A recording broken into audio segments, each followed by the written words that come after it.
네, 오늘 장일장 2부 문을 열겠습니다. EFSF마저 동등한 주체인 S&P에 의해서 신용등급이 깎인 날이었는데요.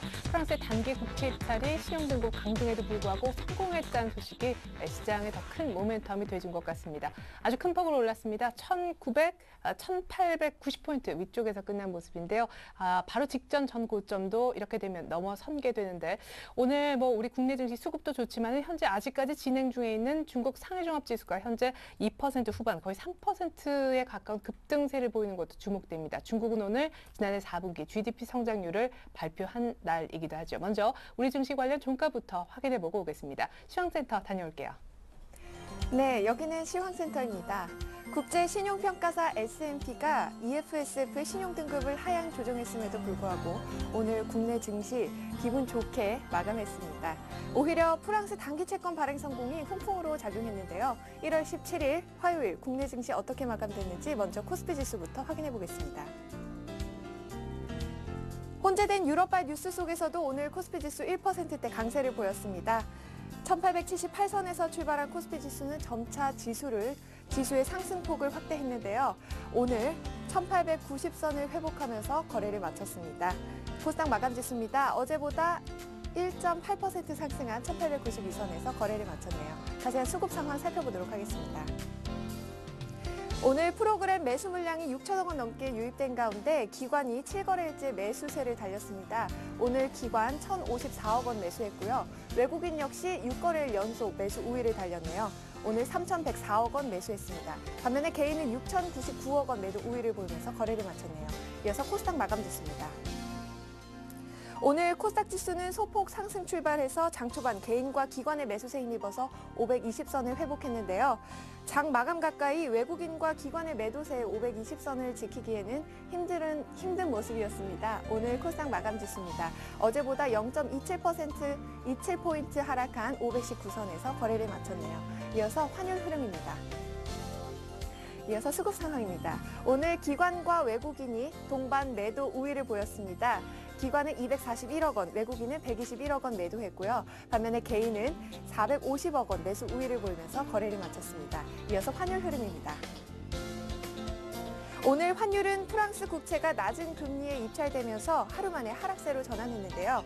어제보다 4원 70전 내린 1,150원에 개장한 뒤에 지속적인 하락 압력을 받는 모습이었습니다. 오늘 환율은요, 어제보다 9원 20전 하락한 1,145원에서 거래를 마쳤습니다. 이어서 코스피 시가총액 상위 종목 살펴보도록 하겠습니다. 오늘 대부분의 업종이 오른 가운데 증권과 금융업, 건설업 등이 강세를 보인 하루였죠.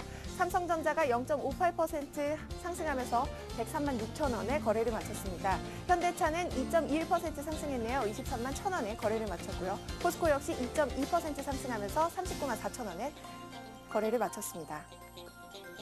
은행업종 오늘 강세를 보였죠. 신한지주 7.35% 반등하면서 41,650원에 거래를 마쳤고요. KB금융도 5.32% 상승하면서 39,650원에 거래를 마쳤습니다. 이어서 코스닥 시가총액 상위 종목 살펴보도록 하겠습니다. 메디포스가 하루 만에 반락했습니다. 오늘 4.71% 빠지면서 20만 200원의 종가 기록했고요. 안철수 연구소는 2.47% 상승했네요. 14만 900원에 거래를 마쳤습니다. CJENM은 2% 빠지면서 오늘 31,700원의 종가 기록했고요. 포스코캠텍 역시 2.88% 빠지면서 오늘 16만 1,700원에 거래를 마쳤습니다. 이어서 오늘의 특징 업종 및 테마 종목을 살펴보도록 하겠습니다.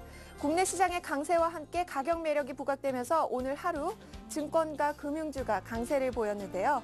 미래에셋증권 오늘 9.31% 상승하면서 34,650원에 거래를 마쳤고요. HMC 투자증권 역시 8% 넘는 강세를 보이면서 14,050원에 거래를 마쳤습니다.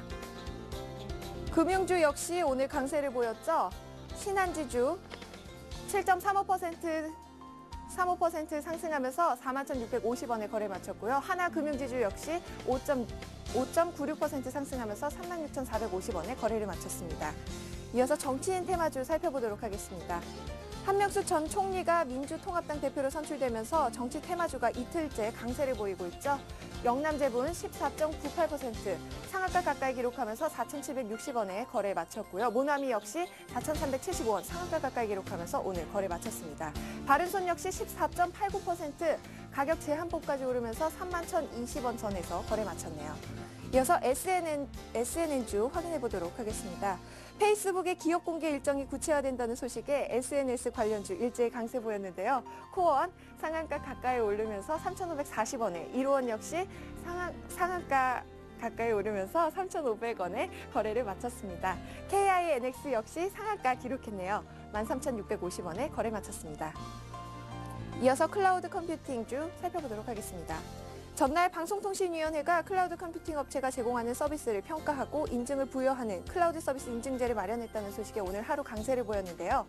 필링크 상한가 기록했네요. 5,780원, KINX 역시 13,650원 조가 기록했고요. 오늘과 내일 역시 6.29% 상승하면서 3,210원에 거래를 마쳤습니다. 지금까지 시황센터에서 김혜선이었습니다. 네, 프랑스에 이어서 EFSF까지도 신용등급이 강등된 날, 아이러니하게 금융주가 시장의 상승에 맨 선두에 선 날이기도 합니다. 여의도 쪽 시각을 한번 확인해 보고자 하는데요. 삼성증권으로 가겠습니다. 박승진 선임연구원 불러보죠. 안녕하세요. 네, 안녕하십니까. 네, 이제 뭐 강등될 만한데 다 강등된 것 같은데 오히려 시장은 많이 올랐네요. 예, 오늘 주식시장은 하루 만에 반등에 또 성공하면서 33포인트 올라서 1892에서 이제 마감을 했습니다. 다시 1900포인트 가까이 진입하며 좀 박스권 상단 부분까지 또 올라선 모습인데요. 미국 증시는 어제 휴장이었지만 그 신용등급 강등에 대해 별다른 충격을 받지 않는 유럽 금융시장의 모습을 확인하고, 또 중국이 예상보다 양호한 경제 지표들을 발표하면서 경착륙 우려를 덜어냈다, 이런 부분들이 좀 투자 심리를 호전시키는데 일조하였던 것으로 볼 수 있겠습니다. 어제 프랑스에서는 지난주 S&P가 유로존 국가들에 대한 신용등급을 강등한 이후 첫 국채 발행이 있었는데요. 단기 채권으로 중심으로 진행되었던 국채 발행에서 지난주 발행건과 거의 비슷하거나 또 오히려 좀 그 금리 자체가 소폭 하락하면서 양호한 성적으로 또 마무리가 되었습니다. 주가 역시 전일 국내 증시와는 달리 또 오히려 상승 마감하였고요. 중국에서는 4분기 GDP가 예상치를 소폭 상회하였습니다. 전년 대비 8.9% 증가하였고요. 소매 판매 역시 또 18.1% 기록하면서 전월 대비 개선되는 모습을 보이고, 경착륙에 대한 급격한 경쟁력에 대한 우려는 어느 정도 좀 덜어냈다, 좀 이렇게 볼 수 있겠습니다. 상해종합지수 현재 3.98%, 4% 가까이 오르고 있고요. 이러한 대외 호재들에 따라서 어제 6,600개 가량의 선물 매도를 통해서 단기적인 리스크 관리에 나섰던 외국인이 오늘은 반대로 6,200개 가까이 장중에 또 매수에 나서면서 시장 반등을 이끌었습니다. 프로그램 매수 같은 경우도 7천억 넘게 좀 유입이 되었고요. 외국인은 거래소에서도 주식을 3,900억 넘게 사들이면서 적극적인 모습을 좀 보였습니다. 예, 선물 쪽 앞서 일부에 물론 장이 진행 중이었을 때지만 베이시스 그리고 외국인들의 환매수 이런 것들 감안했을 때 시장은 위쪽일 수밖에 없다라고 하는데 이번 주에 1,900 될 것도 같거든요. 어때요? 예, S&P의 신용등급 강등 이후에도 국채 입찰 잘 마무리되면서 유럽 악재에 대해서 시장의 내성이 굉장히 좀 강해졌다, 이런 부분을 또 한 번 또 확인할 수 있었던 것 같습니다. 네. 따라서 주가는 다시 박스권 상단인 1900선 부근에서 계속 좀 상향 돌파 시도가 좀 이어질 것으로 보고 있는데요. 긍정적인 흐름은 나타나고 있다는 부분은 좀 분명하지만 현 박스권 장세 설 이후에 조금 방향성을 좀 더 잡을 수 있을 것으로 좀 보고 있습니다. 아무래도 지금 일단 가장 큰 부담 요소, 아무래도 재정위기가 어느 쪽으로 가느냐, 이런 부분들이 좀 해결안이 좀 나와야 될 것 같은데요. 재무장관회담이 23일에 있고 또 정상회담은 월말에 또 30일에 예정되어 있기 때문에 예전에 또 마지막 의견 조율 과정에서 순탄치 않았던 모습들을 또 떠올린다면은 또 끝까지 그래도 일단 한번 확인을 해야 좀 전반적으로 좀 상향 돌파에 대한 자신감도 좀 강해지지 않을까, 좀 이렇게 보고 있습니다. 유럽 정상회담에 대한 기대감, 그리고 또 중국발 모멘텀, 이런 부분들이 맞물리면서 지금 설 연휴 전까지는 그래도 박스권 하단을 높이고 상단 돌파 타진하는 이런 정도의 흐름에서 좀 보면 될 것 같은데요. 현재 지금 상황에서는 금주 주말 22일에서 28일까지의 춘절 연휴를 앞둔 중국에 대해서 조금 더 관심을 높일 필요가 있을 것 같습니다. 중국 정부 같은 경우 정책 부분에 대한 기대감이 높아지고 있는데요. 지금 과거 경험상으로 봤을 때는 춘절을 전후해서 지준율 인하 혹은 또 소비 진작책을 좀 발표할 수 있다, 이런 부분에 좀 관심을 가져야 될 것 같습니다. 현재 중국 정부가 좀 정책 방향을 결정하는 데 있어서 주로 고려하는 포인트는 물가, 유동성, 그리고 경제 성장, 이런 부분 세 가지 정도가 좀 대표적으로 좀 들 수 있겠는데요. 최근 들어서 이 세 가지 모두 좀 중국 정부가 좀 정책, 성장 중심의 정책을 시행하는 데 있어서 좀 우호적으로 좀 흘러간다. 좀 이렇게 볼 수 있겠습니다. 물가 상승세 꺾이면서 중국 정책 여력도 좀 높아진 상태고요. 이런 정책 여력이 또 지난 11월에 강력한 긴축으로 생긴 자금 경색이나 경제 성장 둔화 우려를 좀 막기 위한 지준율 인하로 좀 이어졌었습니다. 그리고 이 지준율 인하 조치는 또 은행들의 좀 숨통을 좀 튀게 하면서 시중 유동성을 좀 증가시키는 결과로 연결이 되었고요. 이런 부분들 확인되자 또 막연한 기대감이 조금 더 좀 확신적으로 좀 바뀌고 있다 이렇게 볼 수 있겠습니다. 금일 발표된 2011년 4분기 GDP 역시 경제 성장 부분에서도 좀 빌미를 좀 더 제공해준다 이렇게 좀 볼 수 있겠는데요. 예상치 소폭 상회했습니다. 또 급격한 경착륙 우려는 좀 약화시켰지만은 다 5분기 연속으로 감소세를 이어갔고 또 2009년 3분기 이후 10분기 내 최저치를 기록하였다는 점, 이런 부분들은 역시 중국 정부가 경제 성장을 좀 촉진하기 위해서 조치가 좀 필요한다 이런 부분들로 좀 해석이 좀 가능하겠습니다. 전반적으로 좀 적극적인 부양책이 아닌 또 선택적, 또 미세 조정에 기반한 정책들, 이런 부분들이 좀 시행될 것으로 좀 예상되고 있는데요. 일단은 이런 중국 쪽 모멘텀 이런 부분에 대해서 좀 관심이 한 번 더 가져야 될 필요가 있다고 보고 있고요. 이에 따라서 주가는 좀 박스권 하단 견고하게 다지고 또 상단 돌파 시도 나서는 이런 흐름 계속 좀 봐야 될 것 같습니다. 업종 선택에 있어서는 중국의 춘절 연휴 그리고 또 정책 변화의 긍정적 영향이 좀 예상되는 중국 내수 관련주, 그리고 또 실적 시즌 다가왔기 때문에 실적 기대감이 좀 견조한 IT, 자동차, 보험 이런 부분들에 대한 관심이 좀 필요하다 이렇게 보고 있습니다. 네, 박스권 돌파 시도 특히 중국 쪽 모멘텀 혹은 어닝 모멘텀이라도 있는 종목 선별적으로 고르면 좋겠다라는 의견이었습니다. 삼성증권 박승진 선임연구원 분석이었습니다. 고맙습니다. 예, 감사합니다. 네, 보다 구체적으로 내일장 전략 한번 짜볼게요. 그리고 내일장 관심 종목까지 시원하게 공개를 받아보겠습니다. 두 분 모셔봤는데 대신증권 동소문지점의 최용욱 대리님 그리고 솔로몬투자증권 주대영 대리님 함께하겠습니다. 두 분 안녕하세요. 안녕하세요. 안녕하세요. 네, 자 오늘 주황색 타이를 두 분 다 메고 오셨고 저도 오늘 우연찮게 약간 오렌지색 같은 옷을 입었는데 오늘 마음이 좀 합쳐지는 것 같습니다. 이슈들부터 살펴볼게요. 어떤 이슈 준비해 오셨을런지요? 자, 크게 내일장 이슈 4가지입니다. EFSF 신용 강등까지 이겨낸 코스피 앞으로는 어떻게 될까? 유럽 쪽 이슈와 더불어 시장 전망까지 들어보는 시간 갖겠고요. 두 번째는 삼성전자를 팔았던 외국인. 그러면 삼성전자를 팔고 어떤 종목을 샀는지 수급 변화 종목별로 조금 들어가서 깊이 있게 알아봅니다. 세 번째로 중국 춘절 얘기 많이 하는데 최대 수혜주는 조금 자세하게 저희가 짚어드리도록 하겠고요. 네 번째로 애플 교육 이벤트가 임박했는데 주목할 역시 관련 종목은 테마라면 테마고 제가 또 종목 얘기 준비를 하고 있습니다. 네, 의외였습니다. 프랑스 얘기는 계속해서 나왔지만 물론 어쩔 수 없는 수순이었다고 하나 EFSF 강등에는 어떻게 반응할까 했었는데요. 유럽장이 올라서이기도 하고 사실 프랑스가 단기 국채 입찰에 성공해서도일 것 같아요. 일단은 시장은 네. 많이 올랐잖아요. 네, 그렇습니다. 예. 시장은 일단 긍정적으로 반응하는 모습입니다. 이번 장 상승처럼 제일 가장 비슷했던 때가 작년도 3월이었죠. 동일본 대지진 이후에 어느 정도 물량 출회 과정을 거치고 나서 지수가 꾸준히 상승한 경우가 있었습니다. 지금이 그런 경우처럼 지금 상승을 하기 위해 좋은 자리다라고 지금 판단을 하는 것 같습니다. 악재를 먹고 올라가는 시장이야말로 가장 강한 상승장이라고도 할 수 있습니다. 지금 그러면 이 FSF에 대해서도 좀 언급을 해드려야 될 것 같은데요. 금요일 날 저녁에 증시가 끝나고 나서 프랑스 등급 강등을 했습니다. 그거는 증시 같은 선행지수는 건들지 않겠다라는 어느 정도 일종의 메이저들의 전략으로 받아들여지고 있고요. 그래서 그런 부분들이 오히려 사르코지 대통령 쪽을 겨냥한 정치적 이슈가 아닐까라는 점도 한번 되짚어 볼 수 있을 것 같습니다. 그리고 여러 관계자들이 시기적으로 문제 있다. 독일과 프랑스 정상이 만났고 독일과 이탈리아 정상이 만났는데 그 주 금요일 날 저녁에 뜬금없이 등급 강등을 했다는 거. 그런데 오히려 프랑스 AAA, 트리플 A 등급을 자존심을 건든 게 더 나쁜 게 아니고 이태리하고 스페인 쪽을 2단계 낮춘 게 저는 더 좀 큰 문제라고 보고 있습니다. 그래서 그런 부분들이 어떻게 해결돼 나갈지 한번 지켜보시면 될 것 같고요.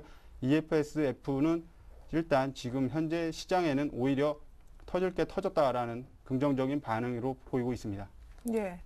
그럼 터질 때는 이미 터졌고 향후에는 그래도 좀 유럽의 상처는 여전히 조금 깊이가 남아있는데 어떤 변수들이 중요할까요? 말씀하신 2단계나 내려진 스페인이라든가 이탈리아 국채 발행 이슈도 계속 있잖아요. 예. 지금 유로화가 어느 정도 지금 약세를 겪고 있는 과정에서 지금 채권 이쪽을 어느 정도 물량이 굉장히 많이 쌓여 있는 거, 산적해 있는 것도 사실이고, 지금 또 2월 위기설도 나오고 3월 그리스 채권 만기가 엄청나게 지금 돌아올 것으로 예정되고 있습니다. 그래서 그런 부분들을 어떻게 소화할지가 더 관건이고요. 이탈리아 같은 경우는 이제 경공업 중심으로 약간 조금 바꿔가는 타이밍에서 이렇게 두 단계씩이나 낮춰졌기 때문에 그 부분을 어떻게 해석해야 되는지, 일단 이탈리아, 스페인 뭐 심각한 문제를 안고서 가기 때문에 지금 이게 계속 올라가게 된다면 전이돼서 점점점 더 큰 걸 건드려야 되지 않나라고 봅니다. 그래서 프랑스를 건드렸기 때문에 그 다음은 영국, 독일까지도 건들 가능성도 어느 정도 열어놔야 된다고 판단을 하고 있습니다. 전반적으로 유럽 이슈에 대해서는 신용등급 강등될 때가 많이 이제 뭐 강등 뉴스가 나오지만 더한 강등 뉴스가 나올 수도 있다. 네, 그렇습니다. 예, 알겠습니다. 유로존 이 정도에서 끝날 줄 알았는데 조금 더 부정적으로 보고 계신 분이 계시고, 우리 최욱 대리님은 어떻게 생각하세요? 스페인과 뭐 이탈리아만 문제가 아니라 그리스 헤어컷도 뭐 협상이 제대로 진행이 안 된다면서요? 네, 지금 시장 상황에서 오늘 장 시작하기 전만 해도 오늘 장이 잘 버텨줄 수 있을까, 외국인 매수가 만약 들어온다면 그래도 낙폭은 크지 않을 것이다 라고 전망을 했었는데, 다행스럽게도 오늘 가장 큰 폭으로 외국인 매수 강하게 들어오면서 국내 증시 같은 경우는 잘 버텨줬고요. 앞서 말씀하신 부분하고 저는 조금 반대되는 의견을 갖고 있는데요. 네. 일단은 지금 뭐 유럽의 주요국들, 특히나 이제 프랑스 같은 경우가 신용등급 강등된 이후에 국채 발행 금리가 오히려 내려왔다는 상황은 지금 시장에서 굉장히 긍정적으로 판단할 수 있는 부분이다라고 말씀을 드릴 수 있을 것 같습니다. 그렇기 때문에 지금 현재 EFSF의 신용등급이 내려갔다고 하지만 향후에 다른 나머지 2개 신용평가 기관 같은 경우는 신용등급을 추가로 강등할 생각은 없다라고 지금 뭐 어느 정도 시장의 의견이 형성이 되고 있는 상황이고, 오늘 같은 경우 이미 EFSF의 신용 등급이 강등됐음에도 불구하고 외국인 투자 자금이 강력하게 들어왔다는 것은 어떤 불확실성 해소의 측면으로 해석하는 게 조금 더 맞지 않나 싶은 상황입니다. 그렇기 때문에 지금 상황에서 섣부르게 판단하기가 좀 곤란하다, 조금 이제 너무 이른 게 아닌가라고 생각이 드신다면은 일단은 가장 가까운 시일 내에 17일, 19일에는 스페인 국채 발행, 그리고 19일에 그 프랑스 국채 발행이 또 있습니다. 이때 어떤 낙찰 금리 등의 움직임을 보고 이런 상황이 왔음에도 불구하고 낙찰 금리가 어느 정도 안정적인 흐름을 보여준다면 정말 안심하고 투자를 하고 좀 더 상향 쪽으로 베팅을 해보셔도 무리가 없지 않나 생각이 들고요. 덧붙여서 말씀을 드리면 이제 뭐 월 말로 EU 정상회담이 잡혀 있긴 한데 이제 불과 며칠 안 남았습니다. 뭐 추석 연휴, 춘절 얼마 남지 않은 상황이고, 특히나 20일에 이제 프랑스, 독일, 이탈리아가 어떤 30일 EU 정상회담의 어떤 전초전 같은 이제 정상회담을 갖고 있는데요. 이때 아마 조금 더 긍정적인 이슈가 나와준다면 1900 돌파를 넘어서서 그 전에 전고점 부분들까지 충분히 노려볼 만한 아주 긍정적인 시장 환경이 조성되고 있다, 이렇게 말씀을 드리겠습니다. 네, 유럽 이슈에 대해서 불확실성 해소로 보는 의견도 있고 더한 강등의 예고편일 수 있다, 약간은 부정적으로 열어두신 분도 있었습니다. 두 번째 이슈로 넘어가 볼게요. 삼성전자 파는 외국인 어떤 종목 샀을까? 그래요, 삼성전자 기관과 외국인의 싸움이다, 이런 얘기 저희가 이 코너를 통해서 들은 바 있는데 진짜 네. 어떤 종목을 샀어요? 지금 삼성전자가 물량을 처분하면서 동시에 만약에 다른 세력이 들어와서 다른 종목들을 산다면 환율 시장에서 어느 정도 요동이 칠 것입니다. 근데 삼성전자를 팔고 포트를 다변하는데 지금 중공업주하고 증권 그리고 조선주 쪽으로 매기세가 올라가고 있습니다. 삼성중공업 같은 경우는 한 5거래일인가요? 한 약 10% 이상 급등하는 흐름을 보여줬습니다. 그런 걸 볼 때 일단 외인들은 포트 다변화를 통해서 시장에 주식들을 좀 이제 분산하고 있는 작업을 하고 있다라고도 판단을 해주고 하고 있습니다. 12일 옵션 만기일이었죠. 삼성전자가 대량 한 7만 주가량 매도되다가 종가상 한 5만 6천 주 삼성전자를 매도하며 끝났을 때 OCI 50만 주 급등이 들어왔습니다. 그래서 50만 주 매수와 함께 급등이 들어왔고 40만 주를 개인이 팔았다는 거. 그런데 여기서 중요한 건 상한가의 재료로 인해서 안착한 게 중요한 게 아니고 개인들의 매매 특성. 추격 매수나 추격 매도를 하지 않는 개인들은 물량을 호가에 걸어 놓습니다. 그래서 아침 시작 7% 이상 강한 급등에 호가에 걸어 놓은 물량들을 다 청산됐다. 그래서 삼성전자가 어느 정도 물량을 처분하면서 그 물량을 받아갔다. 그래서 지금 개인들이 오히려 물량을 뺏겼다고도 볼 수 있습니다. 그리고 금요일 같은 경우 현대중공업도 지금 장 마감은 이제 블록딜이 들어와서 약 130만 주 물량을 받아간 걸로 보여지고 있습니다. 그리고 삼성중공업도 100만 주 이상 지금 매수 여력을 갖고 있고 미래에셋도 어느 정도 매집해 놓은 걸로 알고 있습니다. 그래서 오늘 같은 흐름 미래에셋도 급등을 한 이유는 일단 수급이 좋아지기 때문에 그동안 눌렸던 종목군들이 위로 많이 튀어오르는 현상들이 발생하고 있다라고 판단을 하고 있습니다. 예. 아니, 외국인들이 이제 슬슬 삼성전자에만 집중시켰던 돈을 빼서 여러 어떤 업종군의 대표 종목, 특별히 오늘 미래에셋증권, 현대중공업, OCI를 그 예로 들으셨는데 개인들이 물량을 뺏겼다라고는 하지만 다시 사면 되잖아요. 지금 사도 이 세 종목 괜찮은 겁니까? 네, 제가 조금 전에 그 유로존 문제는 약간 부정적으로 본다라고 말씀을 드렸지만 지금 현재 그림으로 놓고 봐서는 금일 일단 제가 오랜만에 봤습니다. 삼성전자가 이렇게 마이너스권까지 가면서 급등했지 않습니까? 지수가 이럴 때 다른 종목들 개인들이 선호하는 여타 종목군들로 많이 이제 레벨업이 된 상태입니다. 그래서 체감이 물량을 아주 좋아졌죠. 물량을 네. 좀 많이 뺏겼습니다. 그래서 다시금 따라가는 전략도 나쁘진 않다라고 보고 있습니다. 그래서 내일 분명히 1900선 돌파 시도를 할 것이고 그 부분이 어떻게 나타나는지는 한번 지켜봐야 될 것 같고요. 오늘 선물 미결이 대량으로 늘어났습니다. 네. 이 물량이 이탈하지 않는 한은 어느 정도 상승 기조 갈 수 있다. 그렇지만 일단 밴드 상단으로 제시해드린 1930선이 분수령입니다. 그래서 그걸 얼마나 빠르고 강하게 돌파하느냐. 그런데 이제 또 설 연휴라는 또 이 대한민국만의 그런 명절 연휴 때문에 약간 조금 팔고 가는 느낌을 조금 항상 받습니다. 개인들은 명절 전에 항상 팔고 갑니다. 그 두렵기 때문에 팔고 가는데 이번에 그 선물 쪽에서 물량이 나가지 않는다면 어느 정도 들고 가는 전략도 괜찮다라고 말씀을 드리고 싶습니다. 예. 아니, 그 굉장히 애매해요. 사야 되지만 이게 걱정이 이렇게 얘기하시니까 내일 아침에 살까요, 말까요? 예, 저 같으면 일단은- 사겠습니다. 예, 아까 얘기하신 OCI하고 미래에셋증권 그리고 현대중공업 가운데 차트는 이제 다 바닥에서 올라오는 예. 세 종목이잖아요. 특별히 어떤 종목이 조금 지금 OCI 같은 경우는 약 한 34만 원대까지 열려 있습니다. 지금 25만 원대 초반에 있는데요. 한 33만 원까지 열어놓고 매매하는 전략.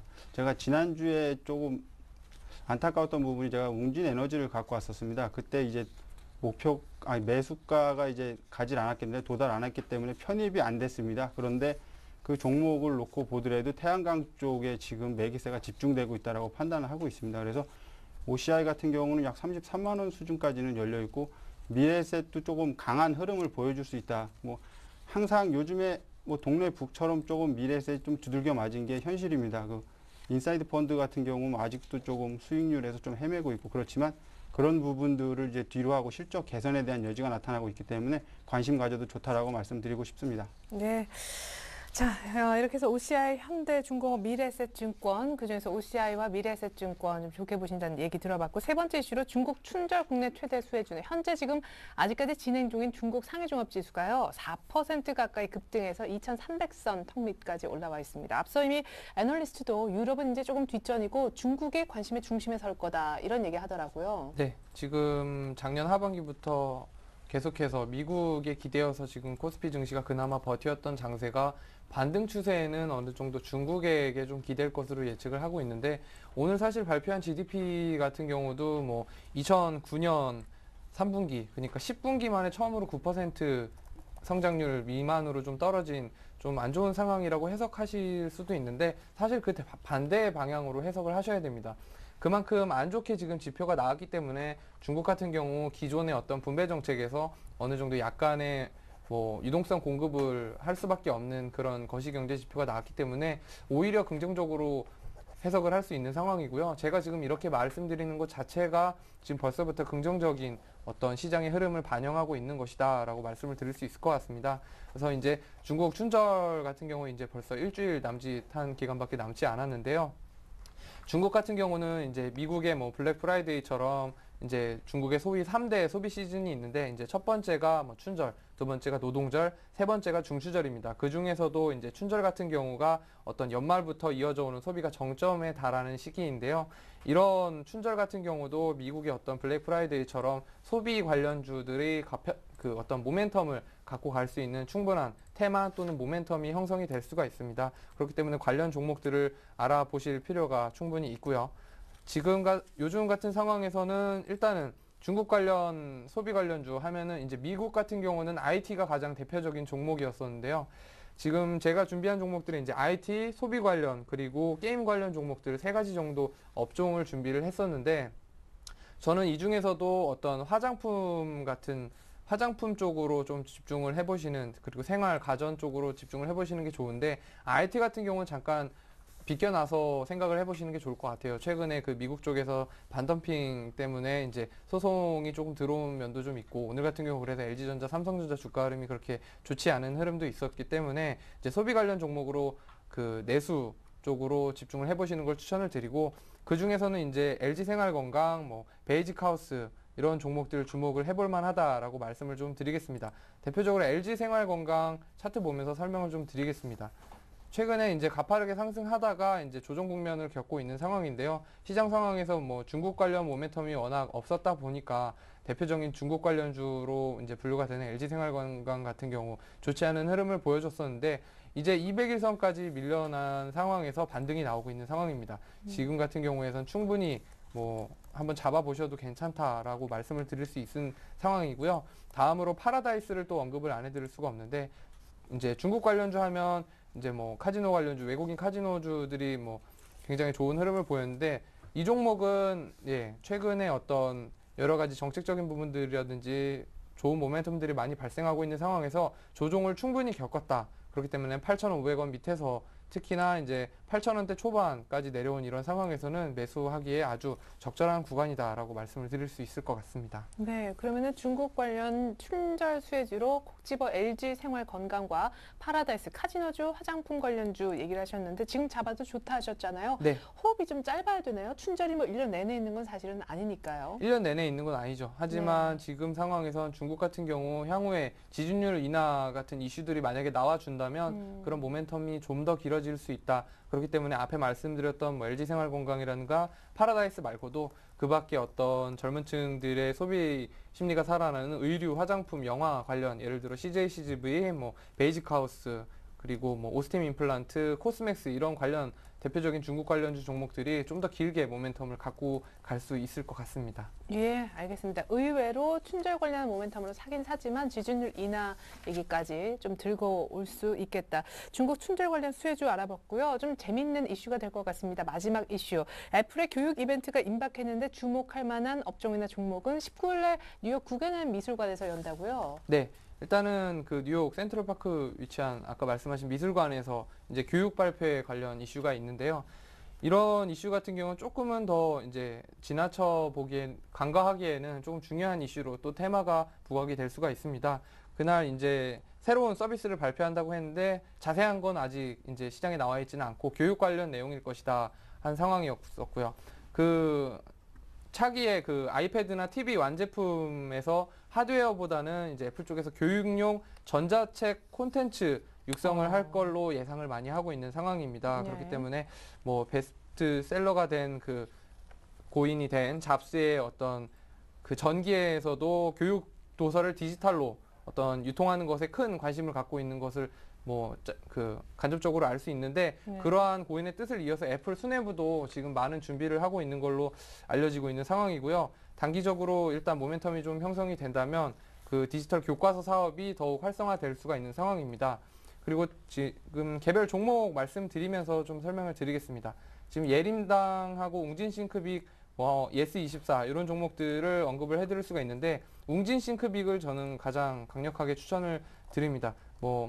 그 밖에도 뭐 시공테크, 최근에 가파른 상승 보여줬던 잉크테크, 뭐 인터파크, 디오텍, 아이컴포넌트 여러 종목들이 있는데, 웅진싱크빅 같은 경우는 지금 어느 정도 저점이 형성된 이후에 안정적으로 상승하는 모습을 보여주고 있는 상황이고, 그 매수 타이밍도 지금 상황에서 매수해볼 만한 아주 좋은 가격대다라고 말씀을 드릴 수 있을 것 같습니다. 그렇기 때문에 15,000, 16,000원 밑에서는 충분히 매수해볼 만한 가격대라고 말씀을 드릴 수 있을 것 같고요. 제가 지금 말씀드렸던 웅진싱크빅, S24, 예림당 같은 경우는 그나마 지금 테마가, 전자책 테마가 형성된 종목 중에서도 가장 재무 구조가 우수한 회사들로 제가 선별을 한 회사들입니다. 그렇기 때문에 지금 단기간에 어떤 모멘텀이 발생하지 않더라도 장이 좀 살아나면 테마가 형성 안 되더라도 어느 정도 주가 상승 모멘텀을 갖고 있는 종목 위주로 추천을 드리는 거고요. 그리고 예스24 같은 경우도 뭐 예를 들어서 설명을 드릴 수 있는데, 최근에 교육 관련주 같은 경우는 올해 대선 시즌이다 보니까 또 어떤 업종의 특성상 대선 관련주로 분류가 되는 경우가 굉장히 많습니다. 그렇기 때문에 뭐 그런 것들을 감안하지 않고 매수를 했다 하더라도 예상치 못한 대선 테마가 계속해서 모멘텀이 불거질 수 있기 때문에 지금 상황에서는 아주 투자해볼 만한 업종이다라고 말씀을 드릴 수 있을 것 같습니다. 네, 예림당은 사실 뭐 이래저래 좀 손이 탔다 할까요? 테마로 또 이름을 올려서 많이 오르긴 했는데 말씀하신 타픽 웅진 싱크빅하고 좀 전에 차트 보여주신 이제 예스24하고는 또 가격도 좀 비슷한 것 같아서 왜 좀 그쪽이 더 낫다 생각하시는지 예스24도 좀 괜찮다 생각하시는 분들께 한마디. 네, 지금 저는 웅진 싱크빅을 최선호주로 추천을 드리는데 예스24도 마찬가지입니다.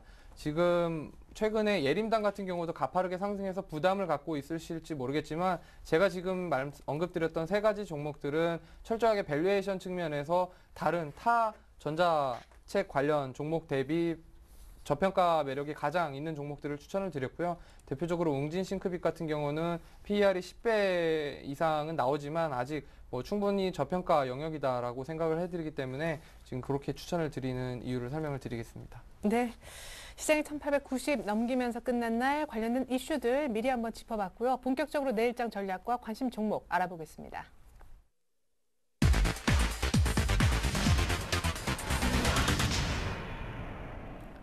네, 유로존 악재 무게 대비 오늘 차트 모양은 심상치 않은데 더 올라갈 수 있을까? 먼저 최영욱 대리의 내일장 전략부터 확인해보죠. 네, 지금 상황에서는 유로존 악재가 굉장히 영향력이 제한적이다라고 말씀을 좀 드릴 수 있을 것 같아요. 서두에도 이제 EFSF 신용등급 강등 관련과 관련해서 간단하게 이제 거시적인 어떤 흐름들에 대해서 언급을 해드렸는데 지금 상황에서는 굉장히 아마 투자자분들도 오늘 어떤 시장을 바라보는 분위기 자체, 본인의 인식 자체가 굉장히 많이 변했다고 생각을 하실 거예요. 지금 지난달 그리고 올해 불과 지난주까지만 하더라도 이 정도 주가 수준이면 아 이제 팔 때가 됐구나라고 생각을 하셨을 텐데 오늘 과연 어떻게 느끼셨는지 한번 스스로 되돌아보시면 지금 어떤 심리적인 부분들이 굉장히 많이 개선이 되었다라고 말씀을 드릴 수 있을 것 같습니다. 네. 지금 상황에서는 아 이 종목 오르는데 더 갈 것 같다. 오히려 따라잡고 싶다라는 생각이 들지 않으셨는지 혹시 반문을 좀 해보시길 바라고요. 오늘 같은 경우는 개인이 뭐 장을 이끌었다라고 하면은 조금 이제 부담스러운 측면도 있겠지만 외국인 매수가 강력하게 들어왔다는 것을 가장 긍정적인 시그널로 판단을 해볼 수 있는 지표가 될 수 있다라고 말씀을 드릴 수 있을 것 같습니다. 그래서 차트를 보면서 설명을 드리겠습니다. 지금 구간을 세 구간을 나눴는데요. 이 구간은 이제 상단을 이제 표시한 구간입니다. 일단 전고점, 가장 최근의 전고점 1884포인트 정도 오늘 강력하게 종가 같은 경우 이제 양봉 꼬리도 없이 올라가면서 뭐 굉장히 좋은 흐름을 보였고요. 그 다음 이제 고지가 어디냐 하면 전전고점 1930포인트 인근입니다. 이 정도 부근까지는 이제는 뭐 안정적으로 그 정도 수준까지는 좀 지켜봐도 되지 않을까 생각을 할 정도고요. 네. 지금 그 다음에는 1960에서 70포인트인데 그 정도까지는 아직 서두에 말씀드렸던 뭐 ESFS 그 신용등급 강등이 어떤 악재 해소가 아니라 지금 아직 뭐 더 지켜봐야 하는 상황이기 때문에 거기까지는 열어두기 좀 힘들 것 같고 단기적으로 1930포인트까지는 열어놓고 좀 대응을 펼쳐도 되지 않을까 생각이 되고 있습니다. 그리고 국내 증시 일정 간단하게 언급을 조금 말씀을 드리겠습니다. 일단 내일 같은 경우는 교육박람회 그 2012 스마트 에듀위크라고 서울 코엑스에서 열리는데요. 아까 말씀드렸던 예림당, 웅진 싱크빅, 예스24 같은 종목들 주목해 보실 필요가 있을 것 같습니다. 그리고 목요일, 내일 모레는 이제 아까 말씀드렸던 애플 교육 이벤트가 개최되는데요. 이것도 같은 업종 그리고 전자책 관련주들을 주목을 해보실 만합니다. 또 금요일에는 롯데쇼핑 관련 이제 CS 유통 주식 취득 심의 결과를 공정위에서 발표를 하는데요.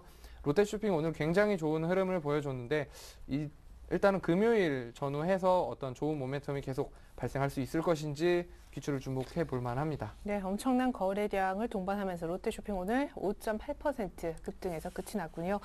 자, 외인들의 중심으로 수급도 좋아지고 심리도 좋아지고 1931번 노려볼 만하다 이렇게 얘기했는데 이렇게 좀 갈만하니까 이렇게 코앞에 서울이 딱 그죠? 예, 그렇습니다. 지수가 이제 1900선을 목전에 두고서 어느 정도 물량을 줄여야 되냐, 늘려야 되냐는 전략이 지금 많이 쏟아져 나오고 있는 것이 사실입니다. 하지만 네. 개인들이 물량을 뺏기기에는 지금 시기는 너무나도 조금 안타까운 시기가 아닐 수 없다라고 말씀을 드리고 싶습니다. 악재란 악재가 다 나왔습니다. 그리고 그걸 받아먹고 올라갔기 때문에 지금 편승해서 같이 그 수익률, 그들만의 리그가 아닌 나도 동참할 수 있는 그런 게임을 벌이셔야 된다고 판단을 합니다. 그래서 좀 전에도 말씀드렸던 게 OCI, 뭐 미래에셋 이런 것도 분명히 추격 매수라는 부담감도 있지만 어느 정도 물량을 확보해도 상관없다라고 이렇게 말씀을 드린 부분이고요. 저는 개인적으로 솔직히 이번 주는 설 연휴 전이라서 조금 탱자탱자 놀 줄 알았습니다. 그냥 사무실에서 조용히 그냥 있다가 예. 그냥 전화 좀 돌리고 고객분들한테 얘기 좀 하고 덕담도 듣고 뭐 이러려고 그랬는데 엄청 바쁘셨군요. 예, 이게 뭐 아침부터 그냥 위로 쏘아대는 판에 오늘 정말 바빴습니다. 뭐 예. 점심도 나가서 못 먹고 책상에 앉아서 먹고 그랬는데요. 이런 모습들이 지금 시장에 어떻게 녹아 있는지 한번 잘 생각해 보셔야 될 것 같습니다. 제일 긍정적인 건 오히려 자문사 쪽에서 삼성전자에 어느 정도 거의 뭐 몰빵이란 표현을 써도 될지 모르겠지만 네. 그 정도 수준으로 가 있기 때문에 오히려 무거워졌다. 삼성전자가 무거워짐으로 인해서 개인들이 좋아하는 여타 종목군들로 매기세가 활발하게 살아나고 있으니까요. 중공업, 증권, 그리고 제가 제시해드리는 조선 쪽, 이쪽 부분들은 한번 눈여겨보셔도 될 것 같습니다. 예. 일단 그들만의 리그 아니라 우리만의 리그 만들어보자. 추격 매수해도 될 만한 물량 확보 종목들도 저희가 앞서 들어본 바 있습니다. 자, 그렇다면 이렇게 애매모호한 전략보담도 나는 종목 얘기를 듣고 싶다. 지금부터 그 얘기 들려드리죠. 최영욱 대리가 준비한 내일장 관심 종목은요? 네, 오늘 제가 준비한 종목은 오랜만에 항공주 준비해봤습니다. 대한항공입니다. 네, 지금 대한항공 같은 경우 설명을 간단하게 좀 기본적인 부분부터 말씀을 드리면 그 중국발 미주행 환승 수요 증가, 뭐 장기적으로 긍정적인 영향 부각될 걸로 예상을 하고 있고요. 또 그 어떤 주가의 흐름 자체가 오랜 조정 후 반등하게 될 그 어떤 그런 모멘텀을 갖고 가는 것처럼 지금 차트가 형성이 되고 있는 상황입니다.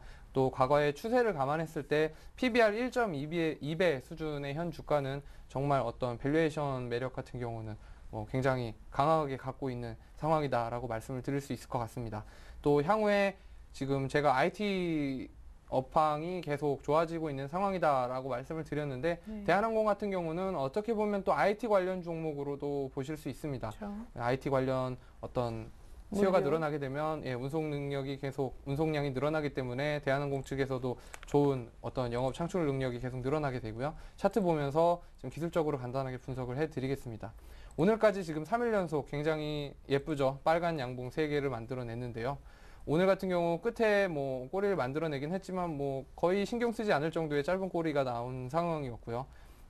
일단은 매수가 같은 경우는 오늘 시가 같은 경우가 45,300원 나왔는데요. 그보다는 한 200원 올린 45,500원. 지금 오늘 시가 밑으로도 지금 뭐 어떤 시장에 큰 충격이 나오지 않는 이상은 시장에서 굉장히 주목하고 있는 종목이기 때문에 그 정도 라인에선 잡아보셔도 될 것 같고요.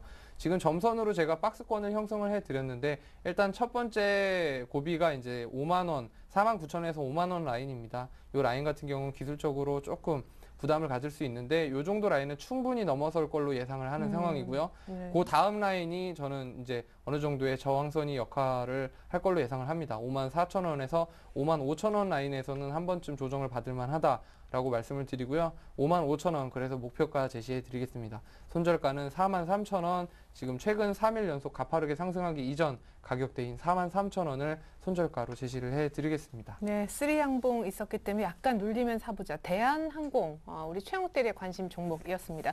그렇다면 앞서 OCI와 뭐 미래에셋증권 목소리 좀 높여주셨던 우리 주대영 대리님의 관심 종목은 그 중에 하나입니까?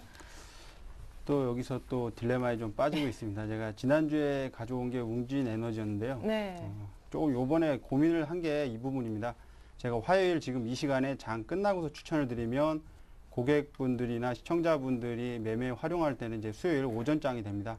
그런데 제가 이 종목들을 갖고 나오기 위해서 월요일 장 마감 후에 관심 종목을 약 한 5종목까지 추려놓습니다. 그리고 화요일날 오전장에 얼마나 내가 생각한 대로 가느냐에 따라서 그걸 이제 글로 써갖고서 이제 작가님하고 PD님한테 컨펌을 받아서 이제 지금 이 시간에 나가는 건데요. 예, 그렇게 해서 예. 이제 점심도 못 드시고 밥도 거르시고 그러시군요. 예. 예.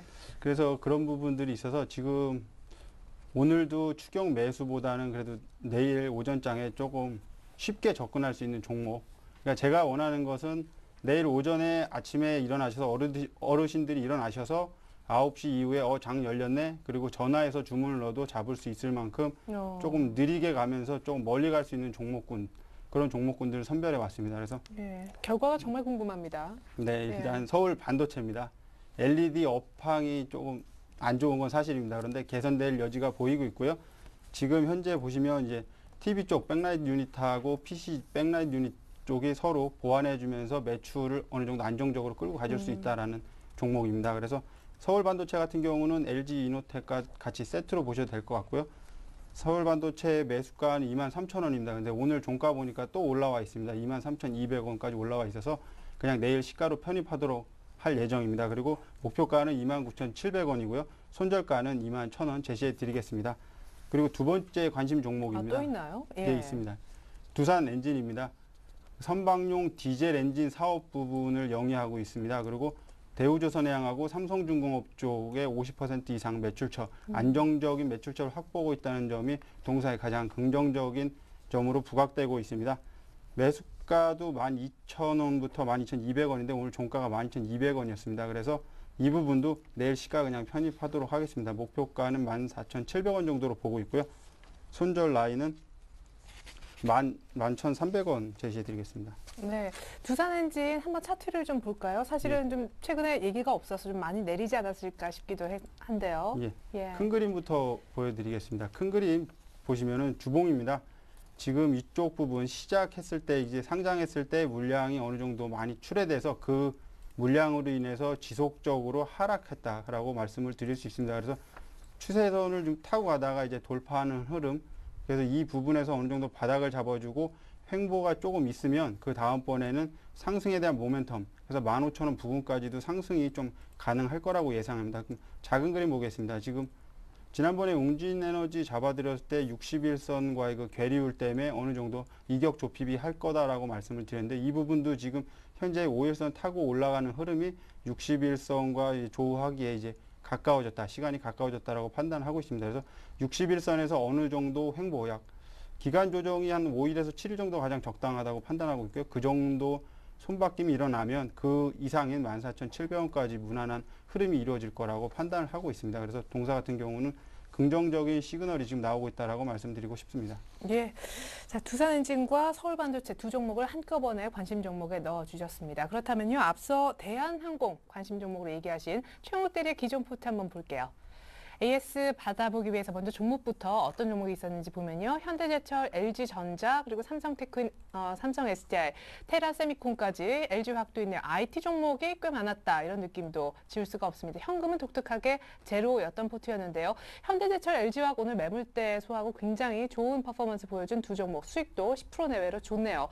LG전자를 한 요 정도에서 이익 실현하겠다는 AS였고 삼성 SDI도 조금씩 빠졌는데 전량 매도 사인 내셨습니다. 그리고 최근에 편입된 신규 상장주죠. 테라세미콘 어제까지 거의 신고가였는데 오늘 약간 눌렸습니다. 먼저 빼시겠다는 종목이 두 가지인데 다 IT네요. 네, 아까 서두에 언급드렸던 곳에서 힌트를 얻으실 수 있을 것 같은데요. 일단은 삼성전자, LG전자, 그 미국 가전업체 월플로부터 반덤핑 그 제소받은 부분들은 지금 시장 상황에서 무시할 수만은 없는 어느 정도 가벼운 뉴스는 아닙니다. 그렇기 때문에 지금 단기적으로 조정을 충분히 겪고 난 뒤에야 좀 갈 수 있지 않을까 생각을 들고 지금 짧게 봐도 19일에 그 미국 상무부에서 조사 개시 여부를 발표할 걸로 예상을 하고 있기 때문에 그때까지는 지금 어느 정도의 조정 또는 기간 조정을 겪을 걸로 생각을 하고 있기 때문에 지금 일단은 단기적으로 손절을 또는 이익 실현을 미리 해두는 상황이고요. 지금 중장기적으로 봤을 때는 충분히 들고 갈 만하지만 최악의 경우를 가정을 하면 한국산 가전제품이 북미 수출길이 사실상 막힐 수 있는 어떤 그런 경우까지 가정을 할 수가 있습니다. 그때는 이미 늦은 상황이 되기 때문에 주가 흐름 갈 때 어차피 다른 종목, 좋은 종목들 들고 갈 게 많기 때문에 지금 굳이 리스크를 감내할 필요는 없다. 그렇기 때문에 지금 두 종목 다 편입을 제외하기로 결심을 했고요. LG전자 차트를 보면서 대표적으로 SDI 두 종목 가운데 말씀을 드리겠습니다. SDI 같은 경우는 최근에 굉장히 좋은 흐름 보여줬는데 오늘 같은 경우 아래 꼬리가 생긴 점은 어느 정도 긍정적으로 인식을 할 수 있을 것 같습니다. 하지만 이제 여기서 차트가 아니라 이제 수급을 보시면 오늘 같은 경우 기관 무려 60만 주 물량을 쏟아냈습니다. 그 가운데서도 보험, 투신, 특히나 투신권 물량이 이렇게 컸다는 부분은 향후에도 추가적으로 매물이 나올 가능성이 높다. 그렇기 때문에 매도세가 굉장히 큰 첫날 정리를 하는 것이 맞다고 판단을 했고요. 네. 그리고 SDI 같은 경우 수급을 한번 보시죠. 기관 매물 지금 1월 4일 연초부터 계속해서 쏟아내고 있습니다. 그러네요. 특히나 투신보험 마찬가지입니다. 기금에서도 심지어 매수가 들어오지 않습니다. 그렇기 때문에 제가 어느 정도 판단을 잘못한 게 아닌가. 그렇기 때문에 재빠르게 손절을 결심을 했고요. 그 다음으로 이제 언급을 해드릴 만한 종목은 뭐 계속 다 들고 갈 만한 종목입니다. 지금 현대제철 뭐 그밖에 뭐 테라세미콘 뭐 삼성테크인 다 괜찮은 흐름 보여주고 있는데 대표적으로 매수한 지 얼마 안 됐고 또 아직 추세가 형성이 좀 덜 된 테라세미콘 먼저 간단하게 설명을 드리겠습니다. 이 정도 라인 제가 지난주에도 그어드렸는데 이 밑에 선 사라, 위에 선 팔아라, 단기 매매 하시는 분들 추천을 드렸고요. 지금 상황에서는 뭐 일단 전일 시가 밑으로 잠깐 내려오긴 했는데 종가 기준으로 올라와 있는 상황이고 심지어 5일선 근처 뭐 건드리지도 않은 상황이기 때문에 뭐 계속해서 갖고 가셔도 된다라고 말씀을 드릴 수 있을 것 같습니다. 그리고 지금 앞서 나왔던 뭐 가전제품 관련 뉴스에서도 지금 스마트폰 같은 경우는 뭐 크게 뭐 어느 정도 제약을 받지 않는 상황이니까 계속 갖고 가셔도 될 것 같고요. 나머지 이제 현대제철 같은 경우도 오늘 흐름 보시면 추가적으로 매수를 해도 좋을 만큼 굉장히 좋은 흐름이 나오니까 예, 계속 나머지 종목들은 갖고 가셔도 될 것 같습니다. 네, 이렇게 해서 저희가 최영욱 대리의 포트 중에서 IT 관련주 2개 빼겠다는 AS 들어봤고 주대영 대리님은 간단하게 웅진에너지 안 잡혔는데 한 말씀 부탁드릴게요. 네. 웅진에너지 지금 놓고 보시면 지금 가격 저항 5,000원 선에서 지금 맞고 떨어지는 모습인데요. 지금 꾹꾹 눌러주는 느낌 아주 좋습니다. 61선과 6개월 만에 회유를 했기 때문에 조금 여기서 기간 조정 겪어야 된다고 보고 있고요. 이 부분들이 돌파되면은 6,500원으로 제시해드렸던 목표 가격까지도 무난한 흐름이 이루어질 것으로 판단하고 있습니다. 그래서 5,000원 아래서는 못 잡은 분들이시라면 조금 잡는 것도 괜찮다라고 말씀을 드리고 싶습니다. 네, 웅진에너지는 안타깝게도 이렇게 해서 보내드리고요. 저희가 AS 긴급 쪽지를 좀 받았거든요. 저희가 내일 이 시간에 만나게 되는 분인데 메리츠 종금증권 동소문 지점의 강보경 대리님 어떤 종목에 긴급 쪽지를 보내셨는지 저희가 대신 전달해 드립니다. 지금 파란색으로 보이는 10% 한국 항공우주에 대한 의견인데요.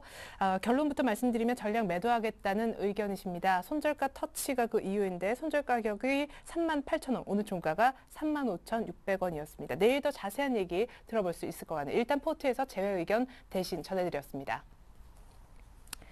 네, 이상으로 저희가 최영욱 대리 그리고 주대영 대리님과 함께 했는데요. 최영욱 대리님은 오늘 LG전자, 삼성 SDI 빼고 대한항공을 넣겠다고 하셨고요. 주대영 대리님은 서울반도체와 두산엔진을 한꺼번에 추천을 해주셨습니다. 지금까지 도움 말씀 주셨던 두 분, 최영욱 대리, 주대영 대리님과는 다음 주에 다시 만나 뵐게요. 도움 말씀 고맙습니다. 네, 오늘 뉴욕장 다시 한번 열리겠죠? 코스피 많이 올랐고 코스닥 좀 쉬었는데 내일 흐름 기대가 됩니다. 1900 한번 욕심 부려봐도 좋을 것 같아요. 이상으로 오늘 장 일장 마칩니다. 고맙습니다.